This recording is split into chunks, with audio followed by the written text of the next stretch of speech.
आजकल खाने पीने की चीजों में मिलावट की खबर आम हो गई है। आए दिन हम ऐसी खबर सुनते ही रहते हैं। वडोदरा में भी एक ऐसा ही मामला सामने आया है। वडोदरा के नवापुरा क्षेत्र में हितेश खारवा नामक युवक ने दही में फफूंद लगी होने की शिकायत उजागर की है। दरअसल हितेश खारवा ने दोपहर के वक्त नजदीकी दुकान से दही मंगवाया था, जिसमें फफूंद लगी थी। जब वह शिकायत करने दुकान पहुंचे तो दुकान बंद थी। इसके बाद वह सीधे वडोदरा महानगर पालिका की मुख्य कचहरी के खाद्य विभाग पहुंचे और शिकायत दर्ज कराई। हितेश खारवा ने कहा कि पैक किए हुए खाद्य पदार्थों में फफूंदी निकलना ग्राहकों के स्वास्थ्य के लिए खतरा है, इसलिए उन्होंने खाद्य विभाग से इस मामले की जांच कर उचित कार्यवाही की मांग की है।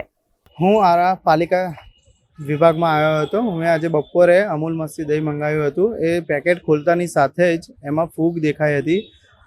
એટલા માટે હું પાલિકા તંત્રમાં એ કમ્પ્લેન કરવા માટે આવ્યો હતો, કારણ કે આરોગ્ય સાથે છેડા થઈ રહેલા હોય ક્યાંક ને ક્યાંક એવું લાગી રહ્યું છે। અમૂલ એક બહુ મોટી બ્રાન્ડ છે। આ તો એ રીતનું જ થઈ ગયું કે નામ બળે ઓર દર્શન છોડે, કારણ કે અમૂલ એક એવી પ્રોડક્ટ છે કે જે દરેક ઘરમાં યુઝ થાય છે અને નાના બાળકોથી લઈને મોટા સુધી બધા જ એ પ્રોડક્ટો યુઝ કરે છે, વાપરતા હોય છે। અને જો આ રીતના ચેડા થતા હોય તો પાલિકાએ 100% એના પર ધ્યાન રાખવું જોઈએ અને એના પર એક્શન લેવાની ખૂબ જ જરૂર છે।